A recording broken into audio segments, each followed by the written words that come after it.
Well, hello, Forest Meadow, and welcome back to our sermon reflections, or at least kind of our sermon reflections, at least for today. And the reason I say that is we're doing something a little bit different today, and today is not so much being reflective as much as it is being preparatory.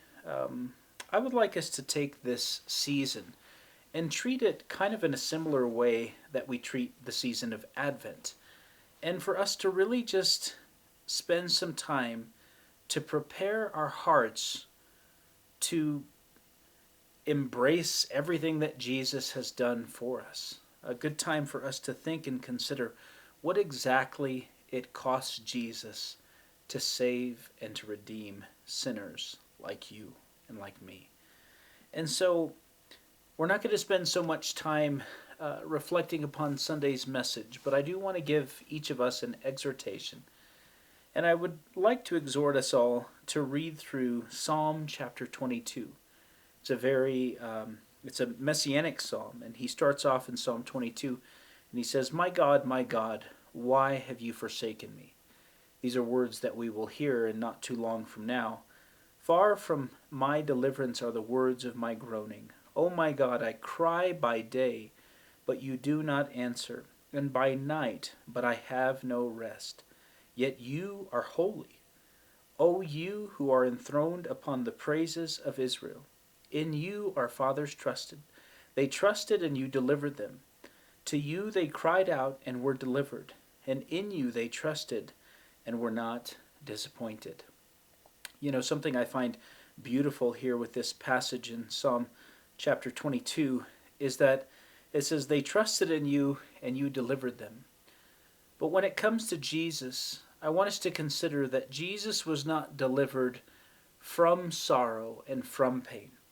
He was delivered to them so that he might rescue and save all of us who would place our faith inside of him. And so I would challenge you guys to read through Psalm chapter 22.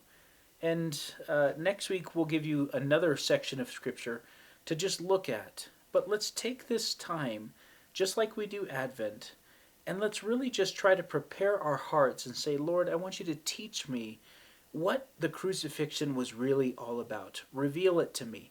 Help it to make sense to me. Because here Jesus is delivered into the hands of sinful men.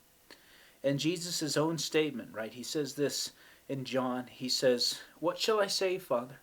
Deliver me from this hour. It's for this purpose that I have come." And so Jesus lets us know what his purpose is. And so I would just challenge us, if this is why Jesus came, we have to make sure that we're understanding, all the way understanding this. Because this is the foundation of our faith. Christ and him crucified. And so I just want to exhort you guys, challenge you guys, especially for those of you who are single, those of you who maybe missed Sunday's message, at least spend some time, read through Psalm chapter 22, maybe Psalm chapter 16, maybe Isaiah chapter 53. There's a handful of other chapters that you can read through. We're still going to have our questions. They're going to be down in the description below. But let's take this time as a special opportunity to just say, Lord, show me, help me to understand all of the implications of your suffering and of your death and of your resurrection. But it's not time for that yet, but we'll get there soon.